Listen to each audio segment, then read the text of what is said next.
And just lastly, on the UN question, I suppose it's a version of the same question.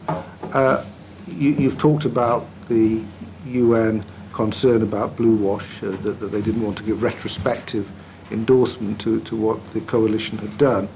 And again, we've had evidence of some reluctance in the UN to get themselves so involved. So was it only a case of us not pushing enough with the Americans? Do you think the UN really was ready to take on a much larger role, given how difficult they knew it was going to be?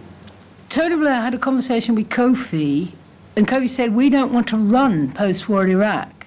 And he took a lot of comfort from that. He kept repeating it. He clung on to it. Well, they didn't run post-invasion Afghanistan. You can give the UN its proper role, but it isn't going to run everything. It hasn't got the scale of bureaucracy. But it can be I mean, this whole question of sovereignty and the powers of an occupying power, and the occupying power doesn't have a legitimate way of creating the new government, therefore you need the UN to do that. That's not running it. And Kofi didn't want to bless what had taken place. He blue wash, he used that phrase to me. But they would have taken on that proper role, but it wasn't on offer. And the UN was very bruised, and it could hear more of the rhetoric coming out of the US, insulting the UN and trying to call the special representative a coordinator. Kofi even gave in on asking Sergio to go. I know it broke his heart when Sergio was killed because he was a personal friend, and that was an American demand, and Kofi didn't want it, Sergio didn't want it. So Tony Blair builds on that, Kofi Annan saying we don't want to run Iraq. Well, of course they don't, to excuse the feeble role that was given to the UN. I mean, the Foreign Office did think they'd done quite well in getting the resolution. I've read Jeremy Greenstock's evidence. He got rid of coordinator. He got a better phrase. But I do agree with the points that were in the chairman's questions. Britain had virtually no leverage by then. This inquiry's got two basic tasks, I think, to fulfil. The first is to establish a reliable account of all that happened from many people's different perspectives. And the other, of course, is to identify serious lessons to be learned from that whole experience. I would invite you to give any comments you have with that in mind by way of final remarks today. Thank you.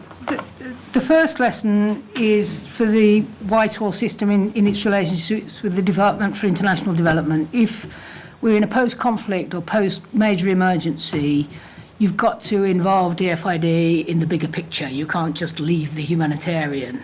And as I say, we're the lead on the World Bank, and Whitehall seemed to freeze away from that. I know Number 10 was telling them not to, but I think they need to learn it deeply, and everyone needs to get together earlier. The lessons for government, I think, as I've said, that the machinery of government has broken down quite badly. This announcing things endlessly to the media, the House of Commons is now so powerless, it's a rubber stamp, too much legislation, they can get anything through, and it's not properly scrutinised, and policy isn't properly thought through. But I think when you add secrecy and deceit, the system becomes positively dangerous. And I'm still shocked that Britain could do what happened in Iraq. And it makes me fear for our government system. And we need to learn the lessons so that it can never malfunction so dreadfully again. And that's one of the jobs of your inquiry, and I do hope those lessons will be learned. Thirdly, I think that the role of the Attorney General is completely unsafe now. I mean, poor old Peter Goldsmith, but he was put into the House of Lords. He wasn't a politician in his own right, put into the House of Lords by Blair, put in the government by Blair. He was a commercial lawyer. He was kind of excluded and then let in if he said the right thing, didn't tell us the truth. I think Britain should re-examine the role of Attorney General. I think we would be much better off having the Foreign Office lawyers' legal advice, and if need be, the government could sort of employ someone to say there's a different view. I think the whole role of the Attorney General has proved to be completely unsafe. I think the Attorney General didn't tell us the truth and misled us as well, but I think the role is unsafe, and I think he was in a very difficult position. And the fourth thing, I think, is about the special relationship. We really need a serious debate in our country about what we mean by it. whether it's unconditional poodle-like adoration and do whatever America says, or whether we have bottom lines and we sometimes agree and we sometimes don't, and we use our influence responsibly.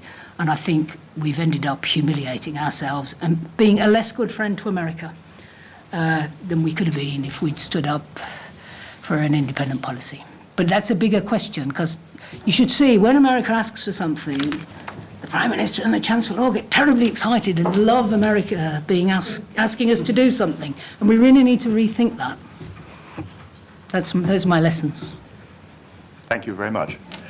I'd like to thank our witness this morning, and to thank all of you who have sat here through this morning to hear the testimony. With that, I'll close this session, and this afternoon we resume at 2 p.m. when we shall be hearing from Hilary Benn, and later on we shall hear from Sir Peter Ricketts in his role as Permanent Secretary of the Foreign and Commonwealth Office. So thank you all very much.